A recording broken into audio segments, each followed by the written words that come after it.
الله الرحمن الرحيم الحمد لله رب العالمين والصلاة والسلام على سيد الأنبياء والمرسلين حبيب الله العالمين أبي القاسم محمد اللهم صل على محمد وعلى آله الطيبين الطاهرين سيما بقية الله في الأرضين. قال الله تعالى في كتابه الكريم بسم الله الرحمن الرحيم ونريد أن نمن على الذين استضعفوا في الأرض ونجعلهم أئمة ونجعلهم الوارثين. درود بھیجے گا محمد و آل محمد پر صلی علی محمد.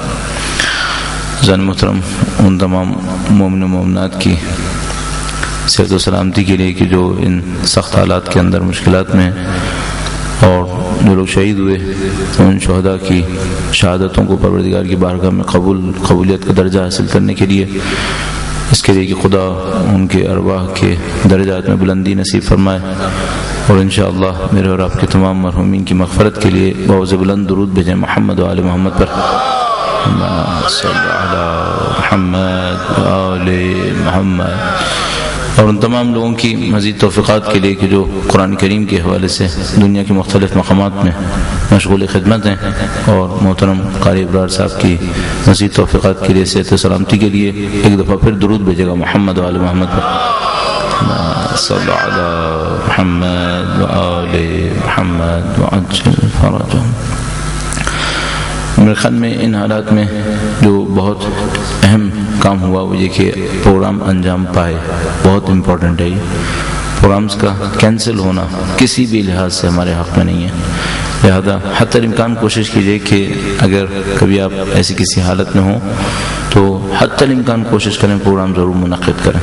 اور اس میں یہ ہے کہ آپ کے ارادے کی اظہار ہے، آپ کے ارادے کا اظہار ہے، آپ کے دشمنوں کی سازشوں کی شکست ہے اور انشاءاللہ انہی پروگرامز کے ذریعے سے اہل بیت اطہار علیہ السلام کی نظر عنایت آپ کی طرف مبذول ہوگی انشاءاللہ. جو ٹاپک ہمارے پاس موجود ہے وہ اس نمائش کے اعتبار سے اور قرآن فاؤنڈیشن کے ظاہر بنیادی موضوع یعنی خود قرآن کریم کے حوالے سے قرآن کریم سے تمسک کے مختلف مدارج اور مراحل پر ہے.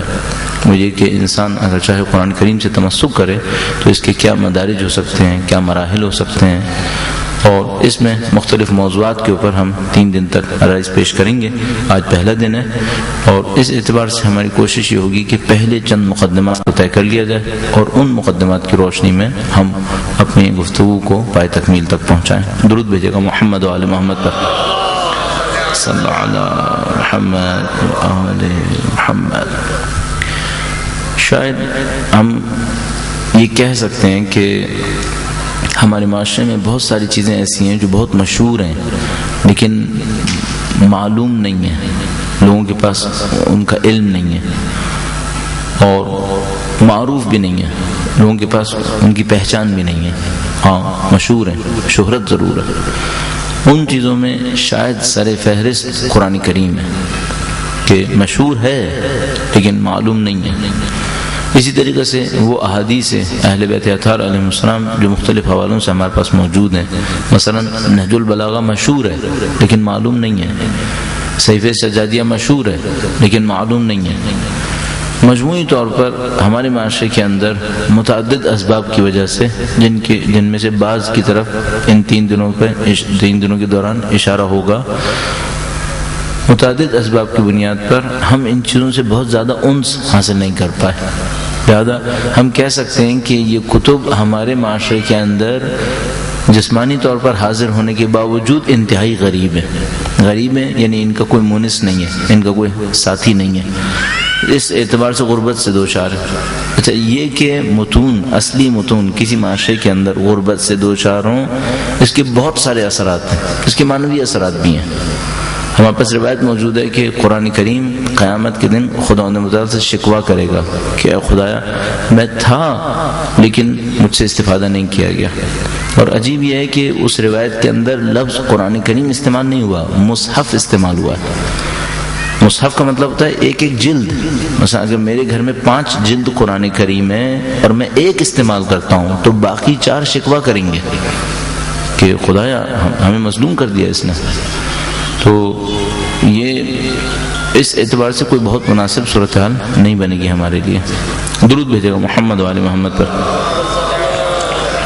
محمد یہ تذکر شاید نہ دیا ہو لیکن میں دے دیتا ہوں کہ آپ سب لوگ اپنے موبائلز کو یا سائلنٹ کر لیجئے یا سوئچ آف کر لیجئے. اچھا میں خود معمولاً جب یہ کہتا ہوں تو احتیاطاً اپنا موبائل دیکھ لیتا ہوں, ٹھیک ہے, تاکہ کوئی اس شرم و حیا میں نہ رہے کہ دیکھنا صحیح نہیں ہے. یہ میں دیکھ لیا ہے اور یہ سائلنٹ بھی ہے اور مشکل انشاءاللہ میری طرف سے ایجاد نہیں ہوگی. آپ بھی اس کام کو انجام دے سکتے ہیں. درود بھیجے گا محمد وآل محمد پر. صلی علی محمد وآل محمد. البتہ اس تذکر کے باوجود ایک کیٹیگری ایسی ہے جو پھر بھی اپنے کام کو انجام نہیں دے پاتی, وہ جس کو یہ پتہ نہ ہو کہ اس کو سائلنٹ اور آف کیسے کرنا ہے, ٹھیک ہے, اس کے لیے واقعا مشکل ہو جاتی ہے. اور ایسے لوگوں کی تعداد بھی ہے معاشرے کے اندر بہرحال, جن کو اس بات کا اندازہ نہیں ہوتا کہ اس کو بہرحال آف کیسے کیا جائے گا. میں اس کی تفصیل میں نہیں جاؤں گا کہ کیسے آف کیا جائے گا بہرحال. تو عرض ہوا کہ بدقسمتی سے پاکستانی معاشرہ شاید ان معاشروں میں سے کہلائے گا کہ جہاں پر قرآن کریم غریب ہے, متون اہل بیت اطہار علیہ السلام غریب ہیں, ان کے اوپر محنت نہیں ہوئی بھی. محنت نہ ہونے کے متعدد اثرات مرتب ہو رہے ہیں. مثلا ایک اثر میں نے عرض کیا معنوی اثر ہے. معمولاً جن معاشروں کے اندر متون, اصلی متون غریب ہوتے ہیں, ان معاشروں میں معنویت پروان نہیں چڑھتی. وہ معاشرے معنویت سے محروم رہ جاتے ہیں. اور آپ اور ہم بہت آسانی سے اپنے معاشرے کو احساس کر رہے ہیں کہ اس کے اندر معنویت کی بہت چاہت ہونے کے باوجود معنویت کی کمی ہے. میں کہتا ہوں ہمارا معاشرہ وہ نہیں ہے جو معنویت پسند نہیں کرتا, نہیں, ایسا نہیں ہے. یہاں پہ معمولاً لوگ معنویت کو پسند کر رہے ہوتے ہیں, روحانیت کو پسند کر رہے ہوتے ہیں, لیکن اس کے باوجود اس سے محروم ہیں. اور اس کی محرومی کا ایک سبب یہ ہے کہ وہ جن جگہوں سے اس معنویت کو حاصل کیا جا سکتا تھا ان میں سے سر فہرست قرآن کریم تھی, اور قرآن کریم سے ہم نے زیادہ انس حاصل نہیں کیا, اس خاطر ہم اس معنویت سے محروم ہوئے. ایک اور مشکل جو ہمارے ساتھ پیش آئی متون سے محرومیت کی وجہ سے, قرآن کریم, نہج البلاغہ, سیف السجادیہ, احادیث اہل بیت اطہار علیہ السلام, ان سے دوری کی وجہ سے مشکل جو پیش آئی وہ یہ کہ اگر ہمارے دین میں کوئی چیز تبدیل ہو جائے تو ہمیں یہ پتہ نہیں ہوتا کہ اس کو جج کیسے کریں کہ یہ تبدیل ہو گیا. کیونکہ انسان کے ہاتھ میں پیمانہ ہو تو اس کو پتہ چلے گا کہ یہ کم ہے یا زیادہ ہے.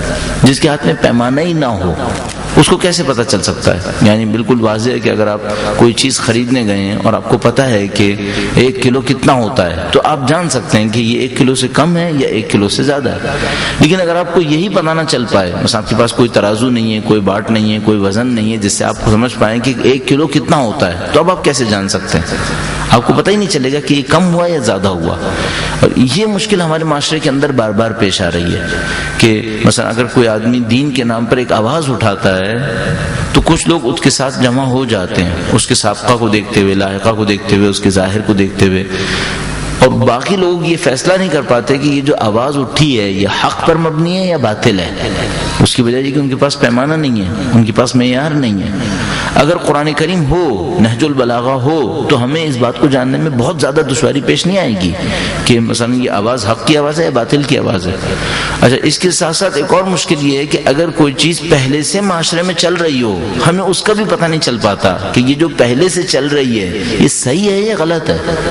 اس کی وجہ یہ ہے کہ ہمارے پاس پیمانہ نہیں ہے, ہم جانتے نہیں ہیں. تیسری ایک اور مشکل یہ پیش آتی ہے کہ اگر کوئی اصل کی اطلاع دے ان متون میں سے دیکھ کر اور ہمیں وہ چیز نہیں لگے تو ہم اس کی مخالفت کرنے لگتے ہیں. اگر کوئی اصل کی اطلاع دے کہ بھئی اصل تو یہ تھا کیونکہ اس نے متن کو پڑھ لیا ہے, تو ہم اس کی مخالفت کرنا شروع کر دیں گے. کیوں؟ اس کی وجہ یہ کہ ہمیں نیا لگے گا, ہم اس سے آشنا نہیں ہیں. آپ اگر نہج بلاغہ کا مطالعہ فرمائیں تو آپ کئی جگہوں پر ایسی چیزیں پائیں گے جو آپ کے اور میرے اعتبار سے تھوڑی سی نئی سی لگیں گی, اور آپ پریشان ہو جائیں گے کہ ایسا کیوں ہو رہا ہے اور نئی کیوں لگ رہی ہیں. اس وجہ سے کہ ہمارے معاشرے کے اندر رائج نہیں ہے, لیکن بہرحال نہج البلاغہ کے اندر موجود ہے. بہت سادہ سی اس کی مثالیں آپ ڈھونڈ سکتے ہیں اگر آپ ایک دفعہ نہج البلاغہ کا قرآن کریم کا مطالعہ کرنا شروع کر دیں. تو تو یہ وہ نتائج ہوتے ہیں کہ جو ان معاشروں کے اندر مرتب ہو رہے ہوتے ہیں. اچھا اب اس کا حل کیا ہے؟ اس کا حل یہ ہے کہ آپ قرآن کریم سے انس حاصل کرنا شروع کر دیجئے, آپ قرآن کریم کے اوپر توجہ دینا شروع کر دیجئے. اب سب سے پہلا مرحلہ یہ ہوگا کہ آپ قرآن کریم کو کس حیثیت سے دیکھتے ہیں. میرا اپنے خیال ہے, جو بات مجھے سمجھ میں آتی ہے اب تک, اس جملے کا مطلب یہ ہوتا ہے کہ یہ سمجھ میں آ رہا ہے, اگر اس سے بہتر بھی سمجھ میں آئے تو بعد میں کہہ دیں گے, اب تک یہ سمجھ میں آتا ہے. جو مجھے سمجھ میں آتی ہے بات وہ یہ ہوتا ہے, یہ ہے کہ کسی بھی چیز سے استفادے سے پہلے اگر اس کی قیمت طے نہ ہو تو استفادہ نہیں ہو سکتا. آپ کو پہلے قیمت طے کرنی پڑتی ہے. یعنی اس کی سادہ مثال یہ ہے کہ آپ کسی شخص کے ساتھ سفر کر رہے ہیں, مثلا 15 گھنٹے کا سفر تھا, 12 گھنٹے بعد آپ کو پتا چلا کہ فرد عالم ہے, تو آپ نے 12 گھنٹے کیوں ضائع کیے؟ آپ کو شناخت ہی نہیں تھی کہ آدمی کون ہے یہ. اگر آپ کو پہلے گھنٹے سے پتا چل جاتا تو آپ 12 گھنٹے سے کچھ حاصل کر لیتے. مجھے یوں لگ رہا ہے کہ ہم 60 سال بتا دیتے ہیں یہ جاننے میں کہ یہ قرآن ہے, پھر ٹائم ہی نہیں ہوتا. ہم یہ غلطی کب ختم کریں گے؟ پہلا کام یہ کریں, قرآن کریم پر ایمان لے آئیں کہ یہ قرآن کریم ہے. اچھا کیا مطلب اس کا قرآن کریم پر ایمان لائیں کہ قرآن؟ ظاہر ہے کہ ہم اللہ کی کتاب پر ایمان لائیں, اور یہ ہمارے اصول دین میں سے ہے کہ ہم خدا متعال کی وحی کے اوپر ایمان رکھتے ہیں. وہ ایک مسئلہ ہے کہ میں اور آپ ایمان رکھتے ہیں کہ اللہ کے نبی کے اوپر وحی نازل ہوئی تھی اور اس وحی کا اجتماع جمع ہوئی شکل قرآن کریم ہے. لیکن دوسرا مسئلہ یہ ہے کہ آپ اور میں جب قرآن کریم کو ہاتھ میں لیتے ہیں تو کیا ان تمام توجہات کے ساتھ لیتے ہیں کہ یہ وہ اللہ کا کلام ہے جو بشریت کی نجات کے لیے آیا ہے, اس میں میری زندگی کی تمام مشکلات کا حل موجود ہے, یہ وہ کلام ہے جس کو اگر میں پڑھ لوں تو میرے سامنے کمالات کے دروازے کھلنا شروع ہو جائیں گے. ظاہر ہے کہ ہماری انڈرسٹینڈنگ یہ نہیں ہوتی. ہاں اس میں ایک اور مشکل ہمارے ساتھ یہ ہے کہ تقدس بہت زیادہ ہے. یہ برصغیر کے معاشرے کا ایک عجیب خاصہ ہے, اور اگر میں اس کو تھوڑا سا وسعت دے دوں تو یہ ہر اس معاشرے کا خاصہ ہوتا ہے جس میں علمی حیثیت کم ہوتی ہے, کہ اشیاء کا تقدس بہت زیادہ ہوتا ہے لیکن اشیاء کی کارآمدیت بہت کم ہوتی ہے. تقدس زیادہ ہے, کارآمدیت کم ہے. یعنی اس طریقے سے ہے کہ جو ہم اس وقت اپنے معاشرے کے اندر دیکھ رہے ہیں کہ اگر آپ قرآن کریم کے تقدس کی بات کریں تو میرے خیال میں ایرانی ہم سے بہت پیچھے ہیں. ایرانیوں میں قرآن کریم کا وہ تقدس نہیں ہے, یا مثلا عراقیوں میں ظاہری طور پر ان کے اندر بھی قرآن کریم کا وہ تقدس نہیں ہے جو ہمارے یہاں ہے. لیکن سوال یہ ہے, یہ تقدس جس میں کارآمدیت نہیں ہے, اس کا کیا کرنا ہے؟ ایک ایسا تقدس جس کے اندر قرآن کریم سے استفادہ نہیں ہے, اس کو ہم کس طریقے سے کہیں گے؟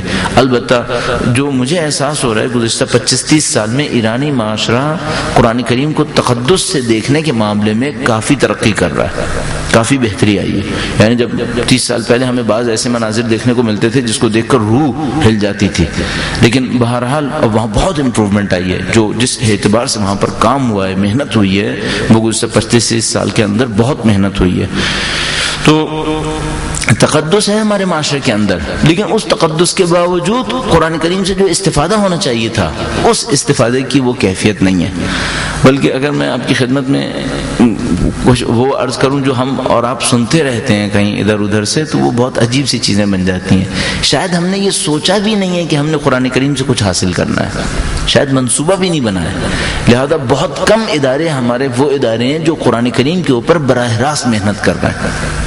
یعنی اگر ہم نے سوچا ہوتا, محنت کرنے کا ارادہ کیا ہوتا, تو پھر ہمارے ادارے بھی بننے چاہیے تھے نا اس کے اوپر. ادارے نہیں بنے اس کے اوپر, اس کا مطلب یہ کہ ہمارا ارادہ بھی نہیں تھا کہ ہم اس کے اوپر محنت کرتے. الحمدللہ اب کچھ اور شعور ہمارے اندر بہتری آنا شروع ہوئی, تو اس کے بعد کچھ کام ہونا شروع ہوا, اور آخری 4-5 سال 6 سال کے اندر بحمدللہ رب العالمین گویا ایک لہر سی اٹھی ہے قرآن کریم کے حوالے سے. خدا اس میں مزید برکت انشاءاللہ عنایت فرمائے گا. تو پہلا عمل کیا ہے اس دعا کی قبولیت کے لیے؟ درود بھیجے گا محمد و آل محمد پر. صلی اللہ علیہ محمد. پہلا مرحلہ کیا ہے؟ آپ قرآن کریم کی حیثیت کو پہچاننے کی کوشش کر لیں. تو قرآن کریم کی حیثیت کو پہچاننے کے لیے کیا کر سکتے ہیں؟ کیونکہ ہماری معمولاً کوشش یہ ہوتی ہے عملی نکات کے اوپر زیادہ گفتگو کی جائے, عمل میں کوئی چیز ہو جو تبدیل ہو. ایک دفعہ یہ ہوتا ہے آپ قرآن کریم کو صبح کو اٹھاتے ہیں, یہ سوچتے ہیں کہ بہرحال قرآن پڑھنے کا بہت ثواب ہے. یہ آپ نے سوچا, آپ نے 5-10 منٹ قرآن کریم کو ثواب کی نیت سے پڑھا اور قرآن کریم کو رکھ دیا. ہمارا اپنے خیال ہے یہ کم از کم صورت ہے جو ہم اور آپ اس معاشرے کے اندر دیکھ پا رہے ہیں.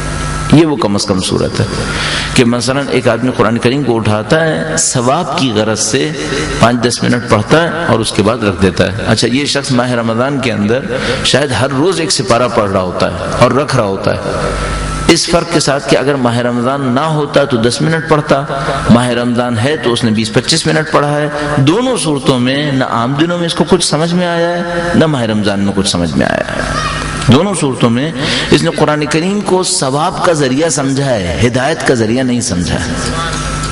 اور قرآن کریم نے طے کیا ہوا ہے اگر کوئی قرآن کریم میں ہدایت کے لفظ کو تلاش کرے، جیسے کہ ہمارے پاس سافٹ ویئرز بھی موجود ہیں، اس کی کتابیں بھی موجود ہیں کہ اگر آپ ہدایت کے لفظ کو تلاش کریں تو آپ آسانی سے کہہ سکتے ہیں کہ اس کتاب کا اصلی موضوع ہدایت ہے. اصلا اس کتاب کا اصلی موضوع وجہ نزول گویا صرف ہدایت ہے کہ لوگوں کو یہ بتایا جائے کہ راستہ کیا ہے. اچھا اب اگر آپ نے صرف ثواب کی غرض سے اٹھایا اور چوم کر احترام کے ساتھ دوبارہ رکھ دیا، اس وقت بھی آپ پاکستان کی سوسائٹی کے میرے خیال میں 25% سے زیادہ میں نہیں ہوں گے. باقی 75% نے یہ بھی نہیں کرنا ہے، باقی 75% نے تقریباً یہ بھی نہیں کرنا ہے کہ وہ روزانہ اٹھائے پڑھے اور رکھ دے، یہ بھی نہیں کرنا ہے. اس وقت بھی آپ 25% سے شاید زیادہ نہ ہو پا رہے ہو، لیکن یہ بھی اگر کریں تو یہ قرآن کریم کے ساتھ تقریباً ناانصافی ہے. کیوں؟ آپ نے تمسک نہیں کیا ہے. تھوڑا سا وقت لے کر میں تمسک کے لفظ کو بھی عرض کرتا چلوں، جو وہی تمسک کے لفظ کہ جو اہل بیت اطہار علیہ السلام کے حوالے سے حدیث ثقلین میں قرآن اور اہل بیت کے حوالے سے موجود ہے. درود بھیجے گا محمد و آل محمد پر. صلی اللہ علیہ محمد آل محمد. ہم تمسک تھامنے کو کہہ سکتے ہیں. اردو میں اگر ہم کہیں تھامنا، کسی چیز کو مضبوطی سے پکڑ لینا. ایک دفعہ ہوتا ہے میں خود گر رہا ہوتا ہوں، کوئی چیز گر رہی ہوتی ہے، میں اس کو پکڑتا ہوں کہ وہ نہ گرے. صحیح، اس کو اردو میں بھی شاید تھامنا کہہ سکتے ہیں. مثلا یہ جیسے یہ میز ہلی اور میں دیکھا یہ گلاس گرنے والا ہے تو میں نے اس کو تھام لیا کہ یہ نہ گرے. ٹھیک ہے. ایک دفعہ یہ ہوتا ہے کہ میں گر رہا ہوتا ہوں اور میں اپنے آپ کو بچانے کے لیے کسی چیز کو پکڑ لیتا ہوں کہ میں نہ گروں. اس کو عربی میں تمسک کہیں گے، اس کو سادہ ترین زبان میں عربی میں تمسک کہیں گے. آپ کسی چیز کو پکڑ لیں کہ آپ نہ گریں، آپ اس سے علیحدہ نہ ہوں، کیونکہ آپ یہ احساس کر رہے ہیں کہ اگر میں اس سے علیحدہ ہو گیا تو میں ہلاک ہو جاؤں گا، میں تباہ ہو جاؤں گا. یعنی بہت عام فہم سادہ سی مثال ان لوگوں کے لیے جو انہوں نے بسوں میں سفر کیا ہے وہ یہ کہ اگر آپ پائیدان پہ کھڑے ہوں اور آپ کے پائیدان پہ سے پاؤں سلپ ہو جائے تو اب جو بھی آپ نے پکڑ لیا یہ آپ نے تمسک کر لیا. اگر آپ نے نہ پکڑا ہو تو آپ گئے، پھر معاملہ ختم ہو گیا کیونکہ آپ کے پاؤں سے زمین نکل گئی ہے. اب سوچے گا ہم نے کبھی بھی اس طرح قرآن سے تمسک کیا ہے؟ کبھی بھی اس طرح قرآن کریم سے کہا ہے کہ ہماری ہدایت کر دے ورنہ ہماری تو پاؤں کے نیچے سے زمین نکل گئی ہے؟ نہیں کیا. حتیٰ اگر ہم سمجھ رہے ہیں کہ ہم نے اہل بیت سے تمسک کیا ہے تو وہ بھی صرف دنیا کے چند معاملات کے لیے کیا ہے. چند جگہوں پر ہم اہل بیت اطہار علیہ السلام سے واقعی تمسک کر رہے ہوتے ہیں. مثال کے طور پر میرا کوئی عزیز ہے جو مثال کے طور پر بیمار ہے، میں اس کی شفا چاہتا ہوں تو میں ان سے تمسک کر رہا ہوتا ہوں کہ وہ شفا دے دیں. جبکہ ہمیں اصل میں یہ سوچنا چاہیے تھا کہ اہل بیت اطہار علیہ السلام سے اصلی تمسک بھی ہدایت لینے کے لیے تھا، نہ کہ جسمانی امراض کو شفا دینے کے لیے. اصل تمسک وہاں پہ تھا. البتہ ہر جگہ پہ جائز ہے، ہر جگہ پہ انسان ان سے کہہ سکتا ہے، لیکن اصلی تمسک وہاں پہ تھا کہ مثلا مجھے آخرت کے عذاب سے محفوظ کیا جائے، میری اخروی زندگی کو پائیدار بنا دیا جائے، نورانی بنا دیا جائے. یہ ہمارا قرآن کریم سے تمسک ہونا تھا. اچھا اب اس تمسک کے لیے بس پہلی شرط کیا ہوئی؟ پہلی شرط یہ ہوئی کہ آپ قرآن کریم کو یہ اس اہمیت کی نظر سے دیکھیں کہ آپ نے اس کتاب سے کچھ حاصل کرنا ہے. اچھا دوسری چیز جو مجھے سمجھ میں آئی، جو یہ میں اپنے جیسے افراد کے لیے کہہ رہا ہوں کہ میں نے آہستہ آہستہ جو اپنی زندگی میں سمجھنے کی کوشش کی تو مجھے سمجھ میں آیا کہ ان پوائنٹس کے اوپر اگر فکر کریں تو کام فائدہ مند ہوتا ہے. دوسری بات یہ کہ اس کتاب کو مردہ نہ سمجھیں، یہ دوسرا امپورٹنٹ نقطہ ہے. اس کو زندہ سمجھ لیں. اگر آپ کتاب کو مردہ سمجھ رہے ہیں یعنی بے جان سمجھ رہے ہیں پھر آپ کو کچھ نہیں ملے گا. اس کتاب کو زندہ سمجھیں. یعنی کیا مطلب زندہ سمجھیں؟ مثلا میری انڈرسٹینڈنگ میں یہ ہے کہ یہ پانی بے جان ہے، یہ پانی بے جان ہے. یعنی اگر میں اس پانی کو یوں کر کے بہاؤں تو شاید میں نے اچھا کام انجام نہیں کیا، لیکن کوئی یہ نہیں کہہ سکتا پانی تم سے ناراض ہو گیا، کیونکہ ہماری انڈرسٹینڈنگ ہے کہ پانی بے جان ہے. صحیح. آپ پہلے یہ طے کر لیں قرآن جاندار ہے یا بے جان ہے، باشعور ہے یا بے شعور ہے، پہلے یہ طے کر لیں. یعنی کتاب کو ہاتھ میں لینے سے پہلے یہ طے کر لیں. مثلا یہ کتاب میری نوٹ بک ہے، ٹھیک ہے، یہ میں اس کے اوپر کچھ چیزیں لکھتا ہوں، یہ بے شعور ہے یا باشعور ہے؟ احتمال قوی ہے کہ یہ بے شعور ہے. صحیح. آیا قرآن کریم بھی ایسا ہی ہے، چاہے وہ اٹلی کا ہی چھپا ہوا کیوں نہ ہو؟ آیا قرآن کریم بے شعور کتاب ہے؟ بظاہر ایسا نہیں ہے. قرآن کریم کو باشعور ہونا چاہیے. البتہ عرض کرتا چلوں، میرا اپنے خیال ہے کہ یہ بھی بے شعور نہیں ہے، یہ بھی بے شعور نہیں ہے، یہ پانی بھی بے شعور نہیں ہے. اور اس کے اوپر بہت سارے نتائج اب مرتب ہو رہے ہیں، چونکہ یہ زمانہ بہت اچھا زمانہ ہے. حق اور باطل میں تشخیص کے لیے متعدد وسائل فراہم ہونے کا آغاز ہو چکا ہے. تو بہت ساری چیزیں اب کلیئر ہونے والی ہیں. کم از کم اگر آپ اور میں ان کو بے شعور کہیں بھی، ایک بات طے شدہ ہے، وہ یہ کہ قرآن کریم بے شعور کتاب نہیں ہے، قرآن کریم باشعور کتاب ہے. اور اس کی دلیل کیا ہے؟ مثلا کیا یہ جذباتیت پر مشتمل شاعرانہ بیان ہے؟ نہیں، سادہ سی بات ہے، وہی کہ قرآن کریم فرماتا ہے کہ احادیث نے فرمایا کہ قرآن کریم شکوہ کرے گا، مصحف شکوہ کرے گا. آیا بے جان چیز شکوہ کرے گی؟ مثلا کیا لکڑی شکوہ کرے گی کہ مجھے آری سے کاٹا گیا؟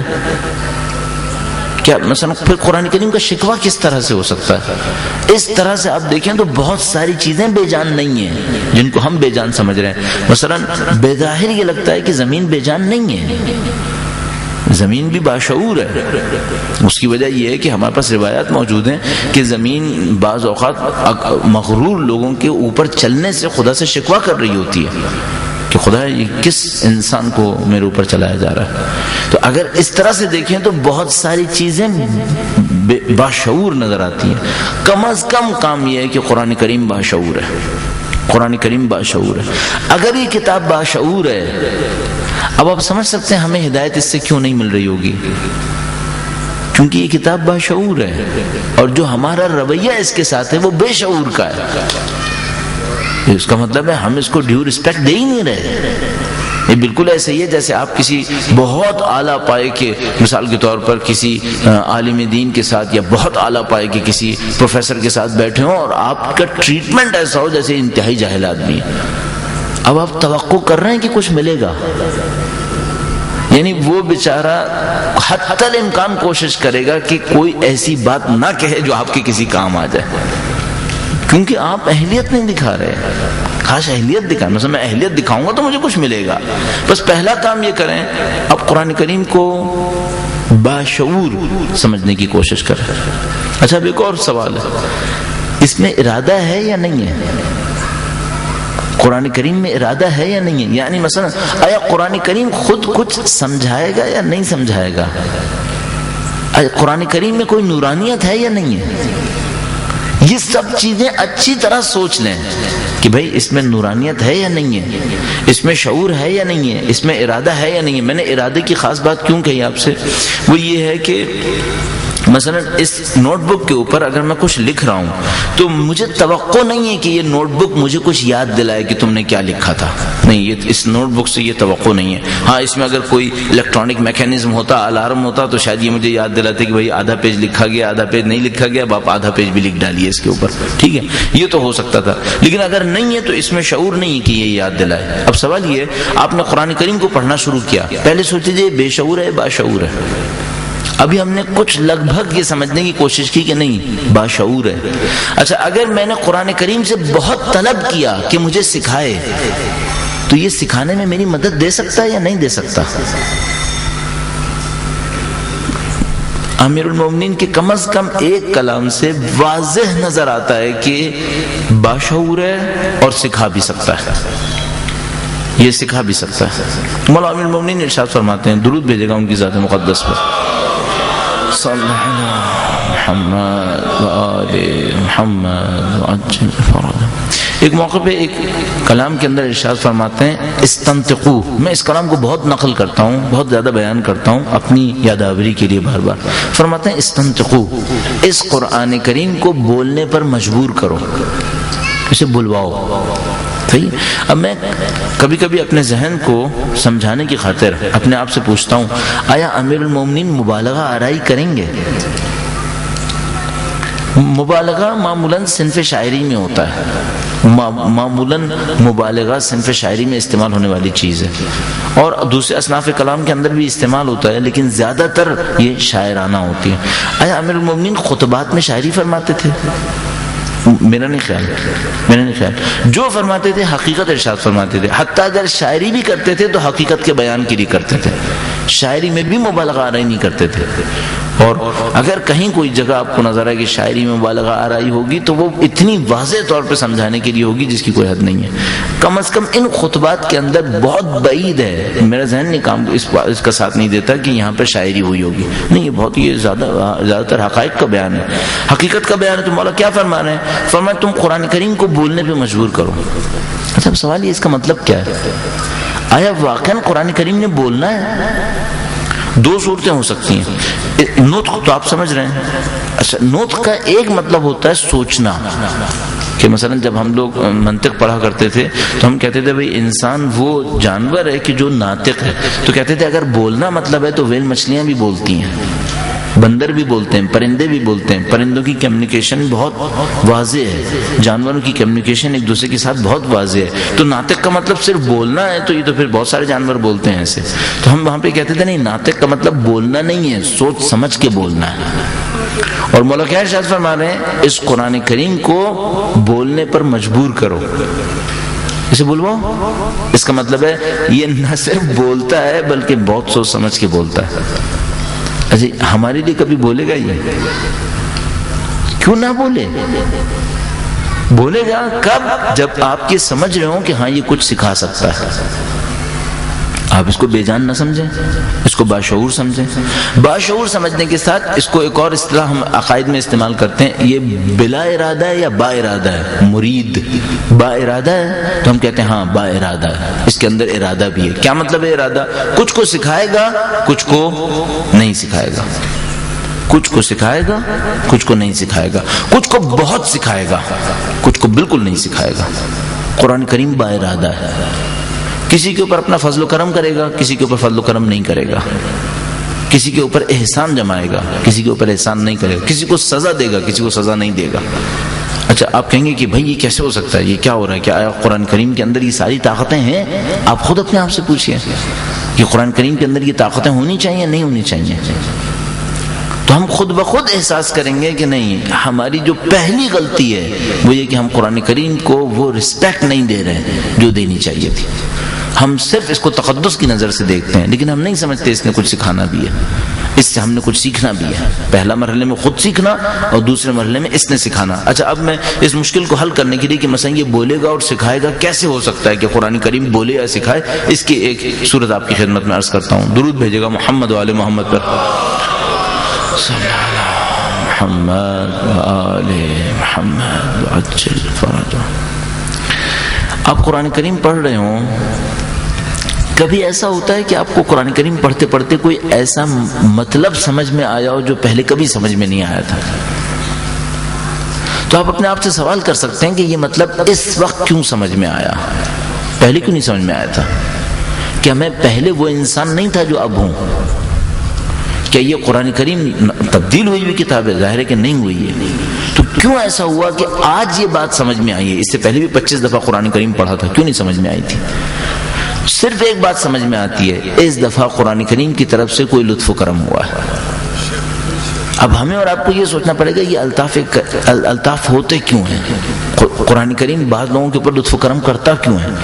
کہ ان کو کوئی نئی چیز سمجھ میں آئے. میں کوشش کروں گا کہ اس بات کو عرض کروں کہ یہ کام کیسے کیا جا سکتا ہے، لیکن کم از کم ہم اور آپ اگر یہ کوشش کریں ان پیرامیٹرز کو پہلے پورا کر لیں کہ اس کو ہم باشعور سمجھیں، با ارادہ سمجھیں، اور یہ سمجھیں کہ یہ ہمارے اوپر لطف و کرم کر سکتا ہے، تو پھر بہت ساری چیزیں صحیح ہو سکتی ہیں. مجھے یاد ہے ہمارے بچپنے میں ہماری والدہ کہا کرتی تھیں کہ کتابوں کو کور چڑھاؤ، کتابوں کو کور چڑھاؤ، کتابوں کا خیال کرو. کیوں؟ تو کہتے ہیں اگر کتاب خیال کرو گے تو کتاب تمہیں عزت دے گی. لباس کے لیے بھی وہ لوگ کہتے تھے ایسے، کہتے کپڑوں کا خیال کرو، کپڑوں کا خیال رکھو، کپڑے تمہیں عزت دیں گے۔ تو ہم لوگ بہرحال سمجھتے تھے کہ ہاں کپڑوں کے معاملے میں تو بات سمجھ میں آتی ہے کہ بھائی کپڑے صاف ستھرے ہوں گے تو لوگ عزت کی نظر سے دیکھیں گے، لیکن کتاب کے معاملے میں سمجھ میں نہیں آتا کہ بھائی کتاب اگر صاف ستھری رکھی جائے گی تو کتاب کیسے عزت دے گی۔ اب میں سوچتا ہوں کہ شاید یہ باتیں صحیح ہوں گی، شاید یہ باتیں صحیح ہوں، کم از کم قرآن کریم کے حوالے سے تو یقیناً صحیح ہے۔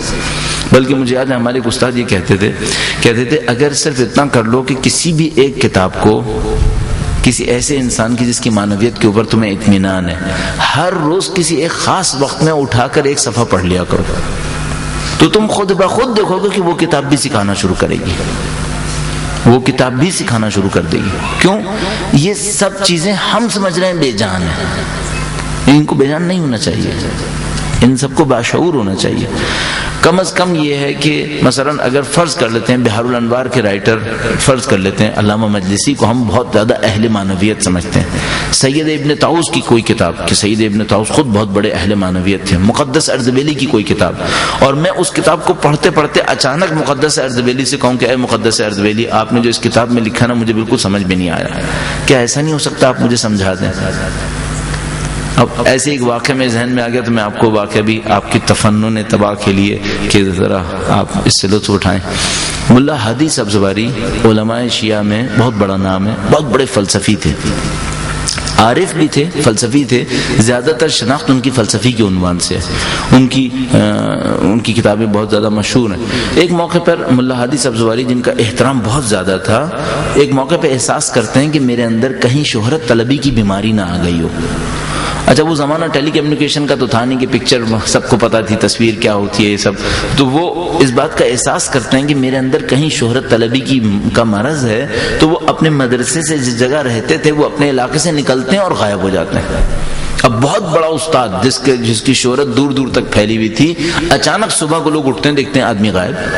اب وہ بہت ڈھونڈنے کی کوشش کرتے ہیں، ادھر ادھر جاتے ہیں، ہاتھ پاؤں مارتے ہیں کہ بھائی وہ ملا ہادی سبزواری کہاں غائب ہو گئے، وہ کہیں نہیں ملے ان کو۔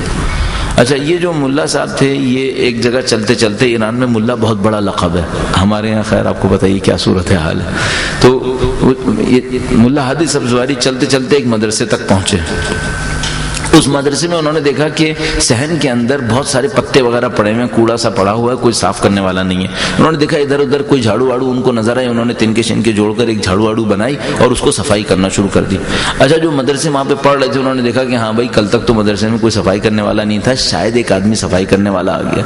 جو لوگ معمولاً یہ سمجھتے تھے کہ اس قسم کے آدمی کے پاس رہنے کے لیے جگہ نہیں ہوتی، تو یہ صفائی کر کے ہم سے یہ کہہ رہا ہے کہ یار مجھے رہنے کے لیے کوئی جگہ دے دو خدا کا واسطہ، تو وہ کہتے ہیں کہ بھائی تم کوئی جگہ نہیں تو آپ رہنے کے لیے؟ انہوں نے کہا نہیں میرے پاس کوئی جگہ نہیں ہے۔ تو کہا ٹھیک ہے ہم تمہیں کھانے اور جگہ کے اوپر کام دیتے ہیں، یعنی ہم تمہیں کھانا دیں گے، ہم تمہیں رہنے کی جگہ دیں گے، تم ہمارے کام کرنا۔ ملا ہادی سبزواری کہتے ہیں ہاں بالکل ٹھیک ہے میں یہ کروں گا۔ صاحب وہ کرنا شروع کر دیتے ہیں۔ جو میرے ذہن میں ہے وہ خطرناک ہے، مجھے یوں یاد آتا ہے کہ 2 سال اس طرح سے زندگی گزاری ہے انہوں نے، جو مجھے یاد آتا ہے، شاید اتنا نہ ہو کم ہو، لیکن بہرحال کافی ٹائم انہوں نے ایسے ہی گزارا۔ اچھا اب اس میں مشکل ان کے ساتھ یہ پیش آتی تھی کہ وہ جس مدرسے میں یہ جھاڑو دے رہے تھے اور نوکری کر رہے تھے اس میں بچے وہی کتاب پڑھ رہے تھے جو ملا ہادی سبزواری کی لکھی ہوئی تھی، وہی کتاب پڑھ رہے تھے، وہ اسی کتاب کی تدریس ہو رہی تھی جو انہوں نے بیچارے نے خود نے لکھی تھی۔ اور ایک دفعہ ستم یہ ہوا کہ وہ بیٹھے ہوئے تھے، 2 لڑکے ایک دوسرے کے ساتھ مباحثہ کر رہے تھے، انہی کی کتاب پڑھ رہے تھے، اور ایک کہنے لگا یہ پتہ نہیں ہادی سبزواری نے کیا لکھا ہے، ان کو خود بھی سمجھ میں آیا تھا کہ کیا لکھا ہے، وہ بیچارے سن رہے تھے کہ میری کتاب کے ساتھ یہ مسخرہ ہو رہا ہے کہ لوگ اس طرح سے مذاق اڑا رہے ہیں۔ خیر وہ خاموش رہے چونکہ انہوں نے طے کیا ہوا تھا۔ بہرحال جو داستان لمبی، اس کے کچھ عرصے کے بعد یہ ہوا کہ وہ لوگ جو ان کی تلاش میں نکلے ہوئے تھے، مارے مارے پھر رہے تھے، ان کو ٹریس مل گیا کہ یہ بندے خدا یہاں تک تو آ گئے۔ وہ اس قصبے دیہات میں پہنچے، اس مدرسے میں پہنچ گئے، انہوں نے دیکھ لیا کہ یہ آدمی جو ہے ملا ہادی سبزواری بیٹھے ہوئے ہیں اور وہ وہاں پر نوکری کر رہے ہیں، جھاڑو واڑو دے رہے ہیں۔ انہوں نے ان کو سنبھالا، ان سے کہا خدا کا واسطہ ابھی کیا ستم کر رہے ہیں، ان کو ختم کیجئے معاملے کو، اور یہ ہے وہ ان کو بڑی مشکل سے قانع کیا کہ نہیں اب آپ چلیے، اب نے بہت کر لیا، اب آپ جا کے درس دینا شروع کریں۔ تو وہ جو بچے جو وہاں پڑھتے تھے انہوں نے دیکھا کہ اچھا وہ جو اچھا اس میں اس بیچ میں ایک اور واقعہ یہ بھی پیش آیا کہ ایک دفعہ وہ لڑکا جو مذاق اڑا رہا تھا کہتا تھا یہ پتہ نہیں اس کو خود بھی سمجھ میں آیا، تو انہوں نے کہا نہیں سمجھ میں آیا تھا، اس کو کہا لڑکے کو کہا کہ نہیں اس کو سمجھ میں آیا تھا، تو اس نے کہا کہ تمہیں کیا پتا کیا سمجھ میں آیا تھا، کہنے کا مشکل کیا ہے، کہنے لگا یہ مشکل ہے، تو انہوں نے بتایا اس کو کہ دیکھو بیٹا اس کا یہ حل ہے، تو کہنے لگا اچھا تمہیں کیسے پتا چلا، تو اب انہوں نے اس کو ٹال دیا کہ بھائی میں تو سنتا رہتا ہوں نا تم لوگوں کی باتیں، اس لیے مجھے سمجھ میں آ گیا کہ تم کیا کہہ رہے ہو، تو ادھر تک بھی ہوا۔ پھر اس کے بعد انہوں نے اس کتاب کے اوپر حاشیہ لکھنا شروع کیا، اس لڑکے سے کہنے لگے کہ مجھے اندازہ ہو گیا کہ میں نے کتاب بہت مشکل لکھ دی ہے، اب اپنی کتاب کی شرح خود لکھوں گا تاکہ اس کتاب کی شرح تم لوگوں کو مل جائے اور پڑھنے میں پھر اتنی دشواری نہ ہوا کرے۔ اچھا میں ایک بات سوچ رہا تھا، وہی کہ کتاب ملا ہادی صاحب زباری کی تھی اور کسی کو نہیں سمجھ میں آئی اور اس نے چلا کے کہا کہ یار یہ کتنی مشکل کتاب لکھ دی ہے، اور ملا ہادی صاحب زباری نے حل بتا دیا، خدا نہیں بتائے گا؟ وہ قادر متعال چھوڑ دے گا مجھے؟ کیسے ہو سکتا ہے؟ کیسے ممکن ہے؟ یعنی وہ ملا ہادی سبزواری اپنی روح میں ہل گئے کہ میری کتاب پڑھنے والا بے بس ہوا ہے، اس کو سمجھ میں نہیں آ رہا کہ کیا لکھا ہے، تو اس تمام تر سطر اور چھپانے کے باوجود وہ چلا کے کہہ گئے کہ مثلا اس کا مطلب یہ ہے۔ وہ خدا قادر متعال وہ میرے کمزور دماغ کے اندر معنی نہیں ڈال سکتا کہ اس کا مطلب کیا ہے؟ بہت آسانی سے ڈال سکتا ہے۔ اب بھی اگر نہیں آ رہا تو صرف ایک وجہ ہو سکتی ہے، میں نے طلب نہیں کیا۔ اگر میں طلب کر دیتا تو وہ کیوں تحریک کرتا، وہ کیوں مجھ سے چھپاتا؟ جتنا جس نے طلب کرنا ہے اس قرآن کریم نے اس کو اتنا سکھانا ہے، اور اس کا سکھانا اتنا وسیع ہے کہ 1400 سال کے بعد علامہ طباطبائی پھر المیزان جیسی کتاب لکھ دیتے ہیں اور اس کے دریا کے اندر سمندر کے اندر کمی نہیں ہے، ابھی بھی سیکھنے کے لیے بہت پڑا ہوا ہے۔ تو عزیزان محترم مطمئن رہیے ہمارا پرسپیکٹو قرآن کریم کے بارے میں شاید اتنا زیادہ مضبوط نہیں ہے، اس کو ہم سدھار لیں کسی طریقے سے۔ تو یہ جو میں نے آپ کی خدمت میں آرائز پیش کیے، اس سے فائدہ یہ ہوگا کہ میں بھی جب کل صبح قرآن کریم کو اٹھاؤں تو میرے ذہن میں آئے کہ دیکھو یہ قرآن کریم بے جان نہیں ہے، یہ باشعور ہے، اس کو باشعور سمجھ کے پڑھو اور یہ کتاب سمجھائے گی۔ اب مشورے کے طور پہ آپ کی خدمت میں عرض کروں گا کہ آپ قرآن کریم کو ایک تو ایک ترجمے کے ساتھ پڑھیں، میں اس کے کچھ اسٹیپس اگلے 2 دنوں میں بھی آپ کی خدمت میں عرض کرنے کی کوشش کروں گا۔ پہلی بات تو یہ کہ آپ قرآن کریم کو ترجمے کے ساتھ پڑھیے، اگر آپ عربی کے اوپر مہارت نہیں رکھتے ہیں ترجمے کے ساتھ پڑھیں، اور اس ترجمے کے اندر مسلسل اصرار کریں کہ یہ کتاب کچھ سمجھائے، اس سے مجھے کچھ سمجھ میں آئے۔ اور اس اصرار کے لیے اچھا ہے کہ آپ قرآن کریم کو انتہائی حق حلال کی کمائی سے حاصل کیجئے، انتہائی حق حلال کی کمائی سے قرآن کریم کو حاصل کیجئے۔ اس قرآن کریم کو اگر آپ برکت دلوا سکتے ہیں، یعنی یہ جملہ بڑا عجیب سا ہے کہ قرآن کریم کو برکت دلوا سکتے ہیں، یعنی اس سے اگر کوئی تبرک آپ حاصل کر سکتے ہیں تو اس تبرک کو بھی حاصل کر لیجئے۔ مثال کے طور پر اس کو پڑھنے سے پہلے استغفار کر لیجئے کہ اگر میرے گناہ مانے بنتے ہوں کہ میں قرآن کریم کو نہ سمجھ سکوں تو آپ پہلے استغفار کر لیجئے۔ کچھ اہل بیت اطہار علیہ السلام سے توسل کر دیجئے کہ ایک ثقل سے کہیں کہ وہ دوسرے ثقل کو سمجھنے میں مجھے مدد دے دے، اور اس طریقے سے پھر آپ قرآن کریم کے حضور پہنچیں اور قرآن کریم سے تمسک کریں۔ انشاءاللہ قرآن کریم سے مفاہیم حاصل ہونا چاہیے ہم لوگوں کو۔ قرآن کریم کے معجزات بہت ہیں جس میں قرآن کریم نے جاہلوں کو سکھایا ہے، مطمئن رہیے کہ اس میں کوئی رکاوٹ نہیں ہوگی کہ یہ قرآن کریم سکھائے، صرف رکاوٹ ہمارے سیکھنے میں ہوگی۔ اگر ہم اپنے سیکھنے کو ثابت کر دیں گے قرآن کریم کتاب افضل ہے، اس سے بہتر کوئی کتاب ممکن نہیں ہے، یہ کتاب یقیناً سکھائے گی۔ درود بھیجے گا محمد و آل محمد پر۔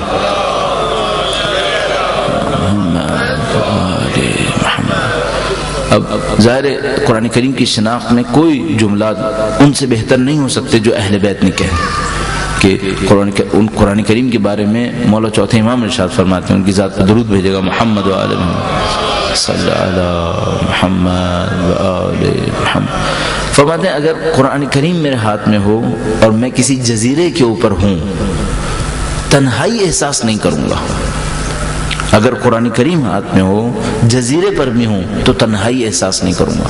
اس کے اندر اتنا انس ہے، قرآن کریم کے اندر انس کیسے کہتے ہیں؟ جس سے دل ملتا ہو، جس سے دل مل رہا ہو، جس کے ساتھ بیٹھ کر مزہ آ رہا ہو، تو اتنا کچھ حاصل کیا جا سکتا ہے قرآن کریم سے کہ کوئی تنہائی احساس نہیں کرے گا۔ کسی دوست کے بارے میں پتا چلا کہ وہ کبھی جیل میں تھے تو ایک سال میں پتہ نہیں 250 سے زیادہ قرآن کریم، اگر میں ذہن صحیح کام کر رہا 200 یا پتہ نہیں 250 کے قریب انہوں نے دفعہ قرآن کریم کو پڑھنے کی کوشش کی. تو خود بخود کچھ نہ کچھ نصیب ہونا ہے، خود بخود کچھ نہ کچھ نصیب ہونا ہے. اس کے اوپر اصرار کیجیے. البتہ مراحل اس کے مختلف ہو سکتے ہیں. میں انشاءاللہ کل پرسوں آپ کی خدمت میں عرض کرنے کی کوشش کیجیے گا محمد و آل محمد پر.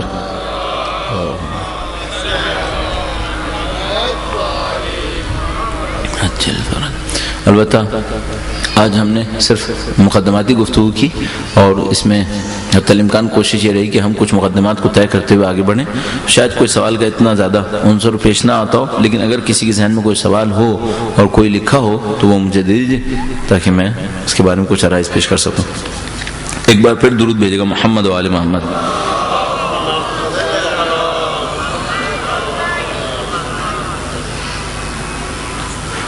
انہوں نے کچھ اعتراض کیا ہے کہ قرآن کے ساتھ حاملان قرآن کو بھی محجور چھوڑ دیا گیا ہے، اور اس کے بعد یہ جملہ لکھا ہے جس کا مجھے مفہوم سمجھ میں نہیں آ رہا. یہ لکھا ہوا ہے ہمارے بزرگ کب یہ کام کریں گے جسے کام کرنے والے افراد سپورٹ کریں.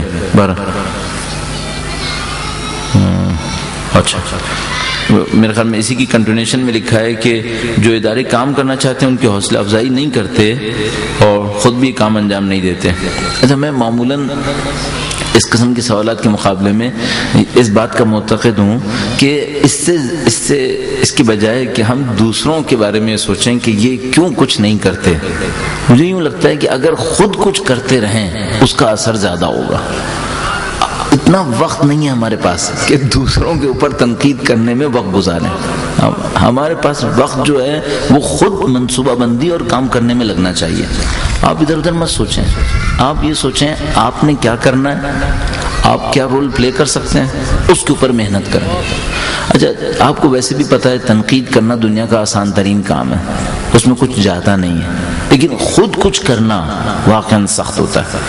اور یہ اندازہ ہوا ہے کہ آپ کے جو خود کا کام ہے اس کے اثرات بہت زیادہ ہیں، اس کی تاثیر بہت زیادہ ہے. یعنی میں آپ کی خدمت میں پرسکون مطمئن ہو کے عرض کر سکتا ہوں کہ جب انہوں نے یہ پروگرام ہمیں دیا کہ مثلا آپ نے قرآن کریم کے اوپر بات کرنی ہے، تو میں نے اپنے ذہن میں سوچا کہ جتنا میں قرآن کریم پر توجہ سے نارمل توجہ دے کر پڑھا کرتا ہوں، چند دن پروگرام سے پہلے اور زیادہ توجہ دوں گا.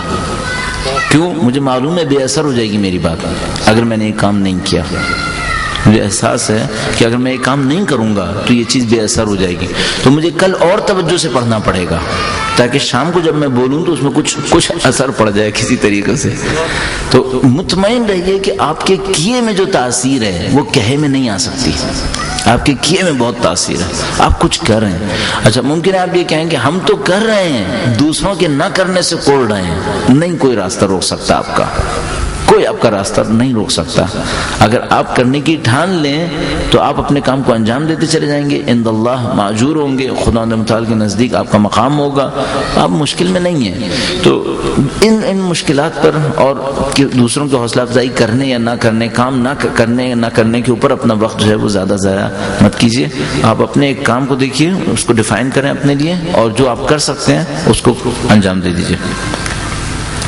لکھا ہے جس طرح ہم اپنی کسی مشکل کے حل کے لیے کوئی کتاب یا شرح دیکھ کر اپنی مشکل کو حل کر لیتے ہیں، کسی مثال سے بتائیں کہ جب مشکل ہو تو بطور گائیڈ قرآن کریم کو کھول کر اپنا مسئلہ حل کر سکیں.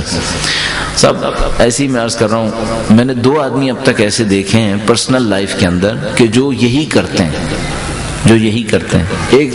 ایک ٹیچر تھے جو مجھے ایک اسکول میں ملے تھے، وہ کرسچن سے مسلم ہوئے تھے، اور ان کا کہنا یہ تھا کہ مجھے جب بھی کوئی مشکل پیش آتی ہے میں قرآن کریم کھول کر اسے پڑھنا شروع کر دیتا ہوں اور سوچتا رہتا ہوں کہ کیا اس آیت سے میری مشکل حل ہوگی، اس آیت سے میری مشکل حل ہوگی. تو ان کا کہنا یہ ہے کہ معمولاً کچھ ہی وقت کے بعد کوئی نہ کوئی آیت ایسی پڑھنے میں آ جاتی ہے جو میری مشکل کو حل کر دیتی ہے. ان کا کہنا یہ تھا. یہ ایک دوست تھے, ایک یہاں پہ ملے تھے پاکستان میں, اور ایک دوست دبئی میں ملے تھے, وہ بھی یہی کرتے تھے. اچھا, میں نہیں کہہ رہا کہ ہم سب یہ کام کر سکیں گے, ضروری نہیں کہ ہم سب بھی یہ کام کر سکیں. ان کا ایک بہت فرم بلیف تھا اس کے اوپر.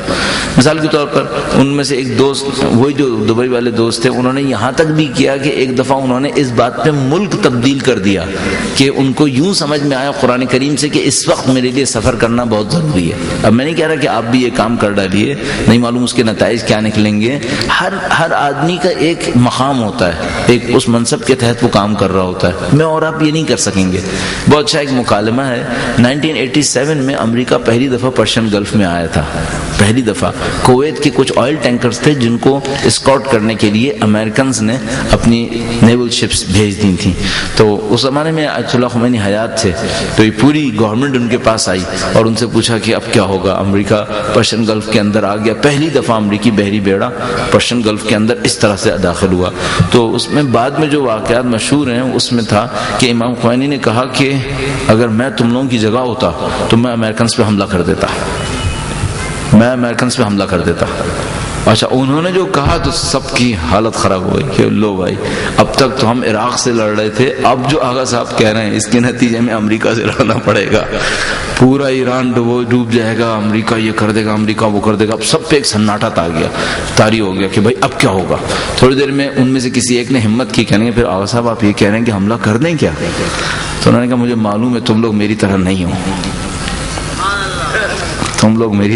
ہو, اگر میں تمہاری جگہ ہوتا نا تو میں حملہ کر دیتا, لیکن تم لوگ نہیں ہو ہماری طرح, تم لوگ کچھ اور سوچتے ہو.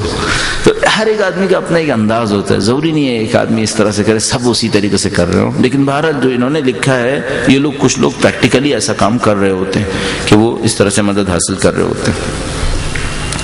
لکھا ہے کیا قرآن کریم کو صبح میں پڑھنا ضروری ہے؟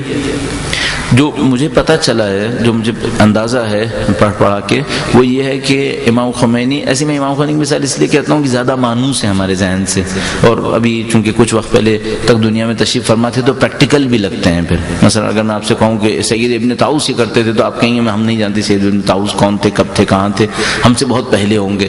تو امام خمینی اپنی تمام تر مصروفیتوں کے باوجود قرآن کریم کو 8 دفعہ پڑھتے تھے ہر روز.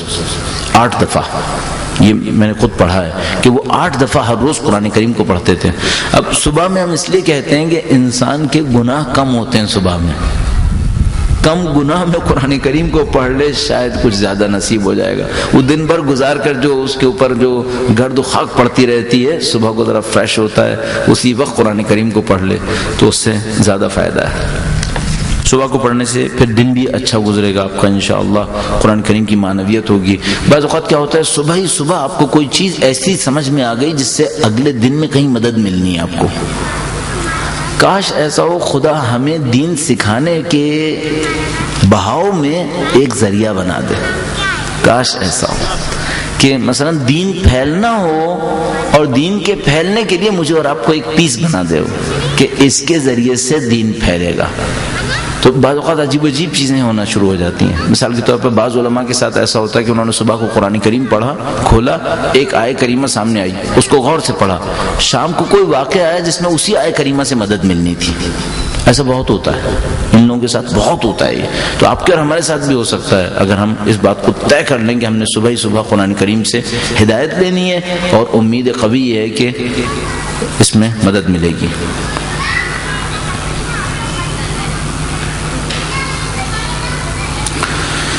ہاں, انہوں نے لکھا ہے کہ ہمارے علاقے میں ایک مدرسہ ہے. لب لباب یہ ہے کہ کافی دفعہ اعلان ہو چکا ہے لیکن سادات کی بستی میں سے صرف 4 سے 5 لوگ آتے ہیں اور تمام ذرائع کے باوجود, معلوم ہونے کے باوجود لوگوں کا اس طرف نہیں آنا. آپ اس بارے میں کیا فرمائیں گے؟ اچھا, اگر آپ یہ توقع کریں کہ میں یہ کہوں یہ سب لوگ بہت غلط کر رہے ہیں, خدا ان پہ عذاب نازل کر دے گا, میں یہ نہیں کہوں گا. یہاں ہمیں کیا حق پہنچتا ہے؟ مثلا میں ہمیشہ یہ کوشش کر رہا ہوتا ہوں یہ سمجھنے کی کوشش کروں ہم میں کیا کمی ہے. کوئی کمی تو ہوگی. مثال کے طور پر فرض کریں کوئی کہے بھائی آپ کی مجلس میں لوگ زیادہ کیوں نہیں آتے, شاید میں وہ کام نہیں کر رہا مجھے کرنا چاہیے تھا, شاید کوئی کمی رہ گئی ہوگی, یقیناً کوئی کمی رہ گئی ہوگی. ہم سب لوگ کے سب خطا کہیں نہ کہیں کر رہے ہوتے ہیں. تو بجائے یہ کہ لوگوں کے اوپر رکھیں, کوشش کریں اپنے کام کو صحیح کرتے رہیں. مجھ سے بھی ایک دفعہ یہ غلطی ہوئی، کئی دفعہ ہوئی ہوگی، ایک دفعہ کی میں آپ کو بیان کر دیتا ہوں. وہ ایک دفعہ سندھ کے ایک عالم تشریف فرما تھے ہمارے گھر پہ، اور بیان فرما رہے تھے کہ سندھ میں حالات بہت سخت ہیں، لوگ زیادہ مدرسوں وغیرہ کو اتنا زیادہ فیور نہیں کر رہے ہوتے، اور دوسری جگہوں کے اوپر بعض اوقات بہت زیادہ کر رہے ہوتے ہیں. تو میں نے ان سے کہا کہ ہاں لگتا نہیں ہے کہ اہل سندھ جو ہیں وہ اس معاملے کے اندر دین پر کوئی توجہ دینا چاہتے ہیں. تو انہوں نے کہا کہ بھائی عرض معذرت یہ کہ ان لوگوں کی غلطی نہیں ہے، غلطی ہماری ہے. ہم نے لوگوں کو یہ بتایا کہ دین کے نام پر یہ خاص کام کرو تو تمہارا بیڑا پار ہے. وہ والا کام پورا کر رہے ہیں، اس میں کوئی کمی نہیں کرتے، اس میں اپنے سارے وسائل لگا دیتے ہیں. ان بتانے والوں نے یہ نہیں بتایا تھا کہ اس کے ساتھ یہ بھی کرنا ہوگا.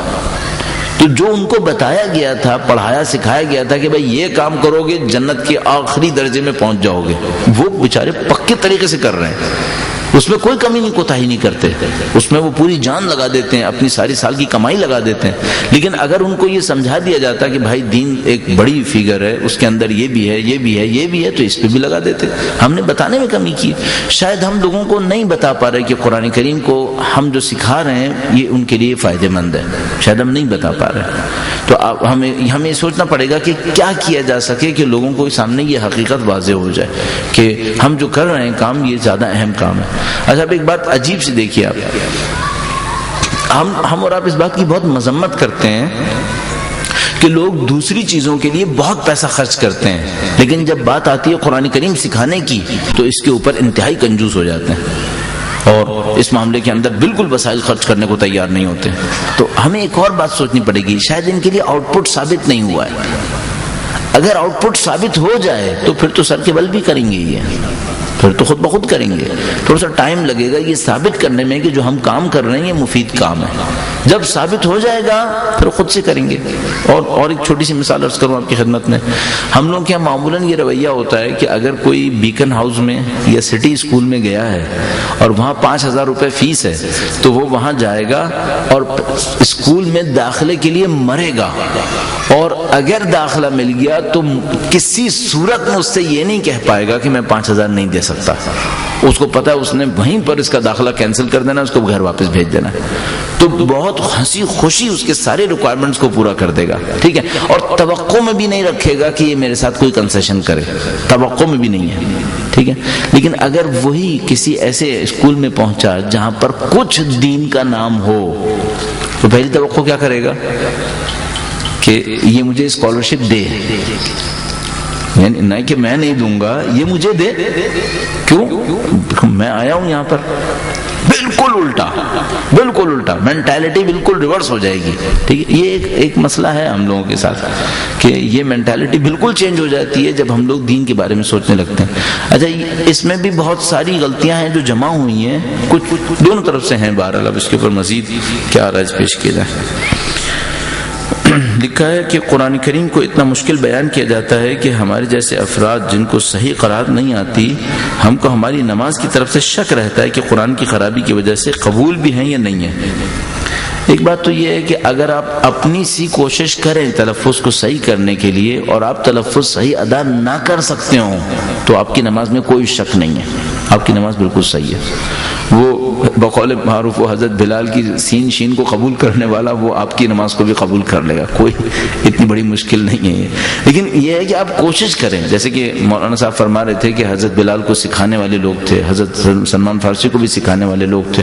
تو ہم اور آپ سیکھنے کی کوشش کریں، نہیں سیکھ پائے تو جو بھی ہے جو آپ کی توانائی میں تھا وہ آپ ادا کر دیجئے، اتنا قبول ہو جائے گا. ہاں یہ مسئلہ ایک عجیب ہے کہ ہم یہ کہتے ہیں ہم اس کو سیکھنے کی کوشش کیوں کریں، صحیح ہے. اچھا پھر اگر ہم یہ پوچھیں گے یہ آپ اپنی انگلش کیوں سیکھنے کی کوشش کرتے ہیں، چونکہ اس میں بہرحال دنیا انوالو ہو رہی ہوتی ہے تو آپ غیر ملکی زبان بھی سیکھنے کی کوشش کر رہے ہوتے ہیں. بلکہ اب تو بچے کو پتہ چل گیا ہے کہ بھائی انگلش سے اتنی زیادہ بات نہیں بنتی، اب تو اسپینش، فرینچ اور جاپنیز سیکھنے کی کوشش کرتے ہیں کہ بھائی کہیں کسی طریقے سے بہرحال کچھ ایسی زبانیں ہاتھ میں آ جائیں جن کے اوپر بہت زیادہ وسائل مل سکتے ہیں. تو اب دین کے نام پہ کیوں نہیں ہے، کچھ کوشش یہاں پر بھی ہو جائے. لکھا ہے کہ ہم لوگوں پر یہ اعتراض کیوں ہے کہ ہم تحریف قرآن کے قائل ہیں، روشن ڈالیے۔ ہاں یہ بہت امپورٹنٹ ٹاپک ہے، فی الحال آج کی کم سے کم ڈسکشن سے بالکل بھی مربوط نہیں ہے کہ ہم آیا تحریف قرآن کے قائل ہیں یا نہیں ہیں۔ انہوں نے بہت اچھا کوشچن بنا کے لکھا ہے کہ جس میں انہوں نے لکھا ہے کہ ہم پر الزام کیوں ہے، یعنی ظاہر ہے کہ ہم نہیں ہیں معتقد، لیکن الزام کیوں ہے۔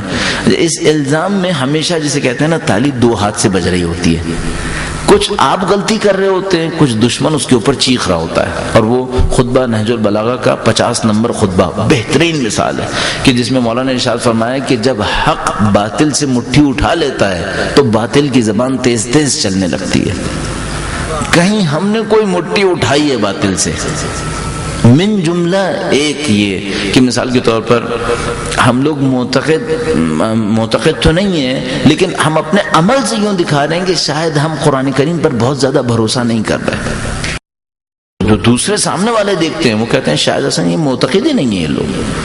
جب آپ کے عمل میں نظر نہیں آ رہا کہ آپ قرآن کریم پر بھروسہ نہیں کر رہے، آپ قرآن کریم پر زیادہ ذکر نہیں کر رہے، تو سامنے والے کے ذہن میں یہ کانسیپٹ ڈال دیا جاتا ہے کہ دیکھو یہ اصلا ماننے والے ہی نہیں ہیں، وہ ماننے والے ہی نہیں ہیں۔ بہت ساری ایسی چیزیں مثالیں ہیں جو میں عرض کر سکتا ہوں، لیکن ابھی اس سے ہٹ جاتے ہیں چونکہ موضوع سے مربوط نہیں ہے۔ لکھے جب امام تشریف فرما ہوں گے، اچھا جو جملات لکھے ہوئے ہوتے ہیں وہ بعض اوقات اردو میں زبان میں کچھ اور لکھے ہوئے ہوتے ہیں۔ مثلا میں نے ہر جگہ قرآن کریم لکھا بولا تو شاید سامنے والے نے کریم نہ لکھا ہو، لیکن میں نے احتراماً ڈال دیا۔ اس میں بھی ایسا ہی ہے، کچھ چیزیں ہوتی ہیں جو اردو میں کچھ اور لکھی ہوتی ہیں لیکن میں اس کو کچھ اور ادا کر دیتا ہوں تاکہ اس کا ایک پریزنٹیبل فارم جو ہے اس کی بن جائے۔ لکھا جب امام تشریف لائیں گے تو اس وقت آئین اور قانون قرآن ہوگا۔ اس سے کیا مراد ہے؟ ہاں اس سے پہلے سب سے پہلے تو یہ کہ ہم قرآن کریم کو آئین و قانون سمجھتے ہیں یا نہیں سمجھتے؟ اگر سمجھتے ہیں تو پھر تو بہت ہی آسان ہے کہ قرآن کریم ایک آئین ہے، ایک قانون ہے۔ جب امام تشریف لائیں گے تو اس قانون اور اس آئین کے مطابق کام ہوگا۔ اس میں بہت وسعت ہے۔ ہم لوگ قرآن کریم کو، میں پھر عرض کر رہا ہوں، ہمارا پرسپیکٹو کلیئر نہیں ہے قرآن کریم کے بارے میں، ہم نہیں سمجھ رہے اس قرآن کریم سے کیا کچھ ہو سکتا ہے۔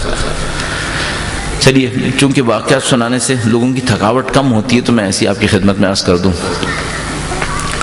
قرآن کریم میں ایک آیت کریمہ ہے وَيَسْأَلُونَكَ مَاذَا يُنْفِقُونَ قُلِ الْعَفْوَ، اور تم سے سوال کرتے ہیں کہ اللہ کے نبی سے کہا کہ اللہ کے نبی آپ سے یہ سوال کرتے ہیں کہ ماذا ينفقون، یہ لوگ انفاق کیا کریں، صدقے میں کیا دیں؟ قُلِ الْعَفْوَ، ان سے کہیے کہ عفو۔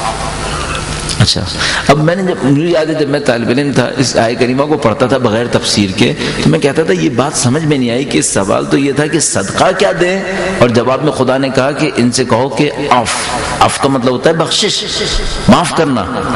اب معاف کرنا صدقے میں دیں تو میرا ذہن توجیہ کرتا تھا ہاں شاید خدا نے متعالی کہنا چاہتا ہے کہ بھئی ایک پیسے کا صدقہ ہوتا ہے اور ایک انسانی حقوق کے اندر صدقہ ہوتا ہے۔ انسانی حقوق میں صدقہ یہ ہے کہ بھئی تم لوگ معاف کر دیا کرو۔ بعد میں دیکھا نہیں مطلب اتنا ایسا ہو سکتا ہے کہ نکل آیا، لیکن اصل مطلب شاید یہ نہیں ہے۔ اب اس کے پیچھے تھوڑا سا ایک بیک گراؤنڈ۔ افریقہ میں ایک صاحب ہوا کرتے تھے، سادات میں سے تھے وہ کسی زمانے میں انگلینڈ گئے تھے، پھر انگلینڈ سے ہوتے ہوئے افریقہ پہنچ گئے، کوئی انجینئر تھے، ان کی کچھ فارم وغیرہ تھی، ٹھیک ٹھاک دولت کمائی انہوں نے، پھر افریقہ میں پہنچ کر وہیں پہ انہوں نے شادی کر لی افریقہ کے ہی کسی قبیلے کی خاتون سے۔ تو وہ پتہ نہیں پہلی رہی ہو دوسری رہی ہو میں نہیں کہہ سکتا، لیکن بہرحال وہاں انہوں نے شادی کر لی۔ تو وہ وہاں پر ان کا ٹھیک ٹھاک خاندان ہو گیا، پیسہ بھی ٹھیک ٹھاک تھا، باقی لوگ جو تھے وہ اتنے زیادہ مالدار نہیں تھے، ان کے پاس کافی دولت یہ سب کچھ۔ تو ایک قرآن کریم پڑھتے تھے وہ ایک دفعہ اس آیت کریمہ پہ پہنچے وَيَسْأَلُونَكَ مَاذَا يُنْفِقُونَ قُلِ الْعَفْوَ، ٹھیک ہے۔ اب وہ پھنس گئے کہ یہ عفو میں کیسے کروں، عفو کو بخشش کو صدقے میں کیسے دوں۔ تو انہوں نے بہرحال کچھ علماء سے پوچھا کہ بھائی یہ کیا مسئلہ ہے، تو پتہ چلا کہ یہ عفو بخشش نہیں ہے، اس عفو کا مطلب ہے ہر وہ چیز جو زیادہ ہے، ہر وہ چیز جو زیادہ ہے۔ یعنی مثلا اگر میری زندگی کی ضرورت ایک گلاس ہے اور میرے پاس 2 ہیں تو کیا صدقے میں کر دوں؟ 1 گلاس صدقہ دو۔ اچھا انہوں نے کہا یہ مطلب ہے، تو میرے پاس تو ضرورت سے زیادہ بہت سارا ہے، تو کہیں پھر آپ صدقہ کر دیں۔ کہنے گا میں پھر اکیلے نہیں کروں گا، سب کو کرواؤں گا۔ یہ کیسے ہو سکتا ہے؟ وہ آئے افریقہ، انہوں نے سب لوگوں کو جمع کیا، کہنے گا یہ بتاؤ کسی کے پاس مجھ سے زیادہ دولت ہے؟ انہوں نے کہا نہیں بھائی تمہاری پاس ہے، اتنی زیادہ کسی کے پاس نہیں۔ کہنے گے ٹھیک ہے میں ایک بیت المال بنا رہا ہوں، میں اپنی ضرورت کے پیسے ہٹا کر جتنا ہے میں سب بیت المال کو دے رہا ہوں، کتنے لوگ یہ کام کریں گے؟ انہوں نے کہا یہ ہونا کیا ہے؟ کہنے کہ پھر ہم اس بیت المال سے جو ہمارے گاؤں کی ضرورتیں ہیں ان کو پورا کریں گے. کتنے لوگ شیئر کریں گے؟ اصل اس کمیونٹی نے کہا کہ ایسا کرو ہم سب آئیں گے. پورے گاؤں نے یہی فیصلہ کیا کہ ہم اپنی ضرورت کو نکالتے ہیں, ضرورت سے زیادہ جتنا سب بیت المال کو دے دیتے ہیں. آپ یقین فرمائیے, ایک صاحب لاہور میں مجھے بتا رہے تھے, کہنے لگے کہ ہم نے اس گاؤں کے بچے, کہہ رہے ہیں کہ میں نے اس گاؤں کے کچھ بچے خانہ کعبہ کے برابر میں اچھی عربی بولتے ہوئے دیکھے.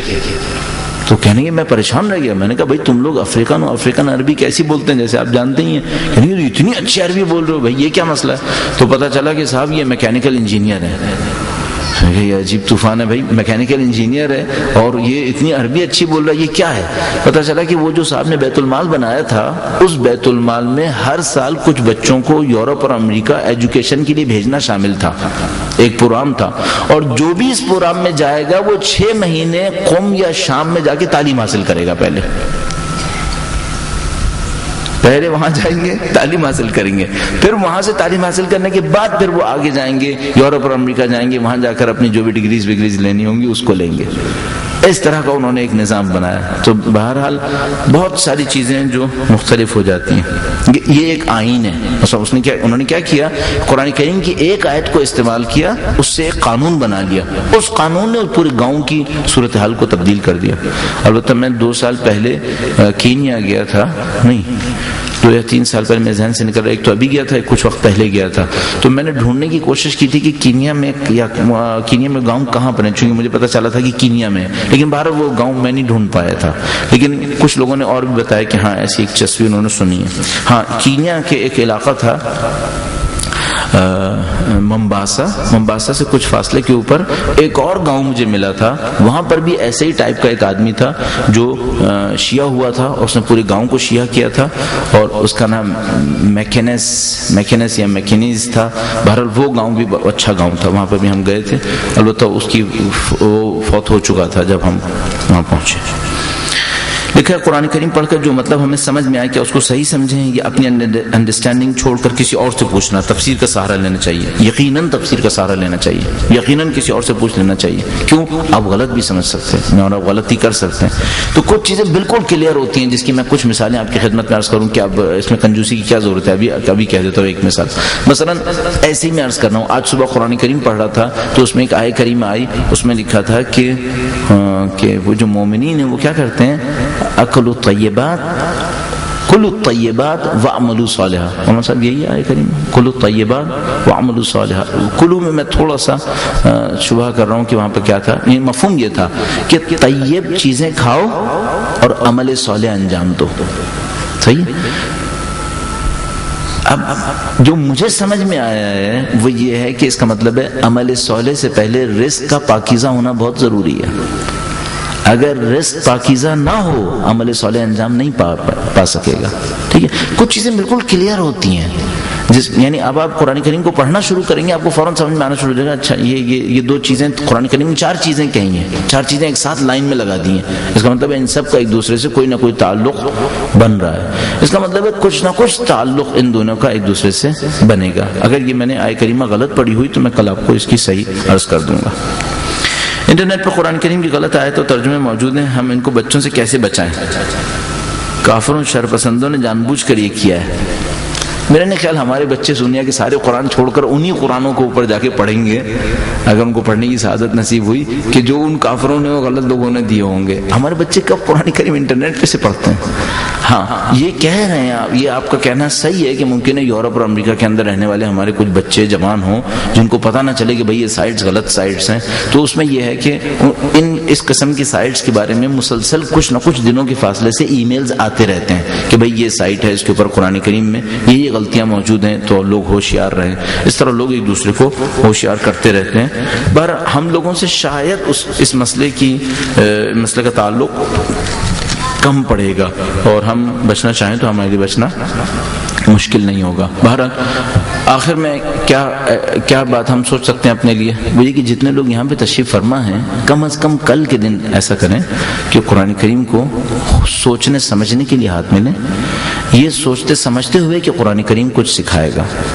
اور ہر روز کوشش کریں کم سے کم ایک پوائنٹ قرآن کریم سے ایسا سمجھ میں آئے کہ جو آپ نے پہلے نہ سمجھا ہو. ٹھیک، تو قرآن کریم سے ہم ہر روز کچھ نہ کچھ سیکھنا شروع کر دیں. امید قوی یہ ہے کہ اگر ہم اس کے اچھے شاگرد بنیں تو یہ استاد قیامت کے دن اپنے شاگردوں کو پہچانے گا. قرآن کی شفاعت بہت وسیع شفاعت ہے، قرآن کی شفاعت بھی بہت وسیع شفاعت ہے. مطمئن رہیے. درود بھیجے گا محمد و آل محمد پر.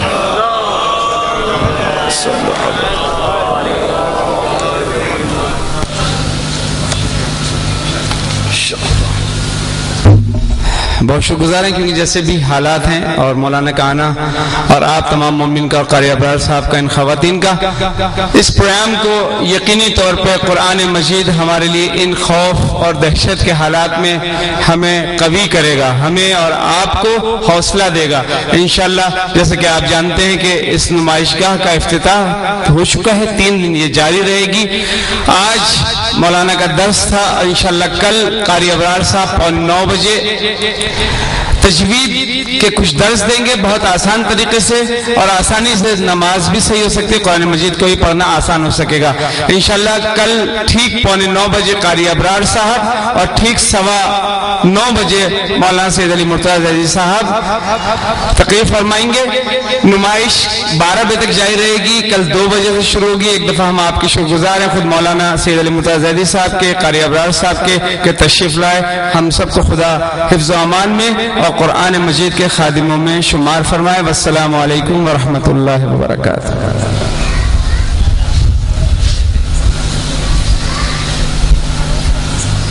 بسم اللہ الرحمن الرحیم. میں نے عرض کیا تھا کلو الطیبات، یہ ہے یا ایھا الرسول کلو من الطیبات، کلو من الطیبات مطلب وہی رہے گا انشاءاللہ. درود بن محمد و آل محمد.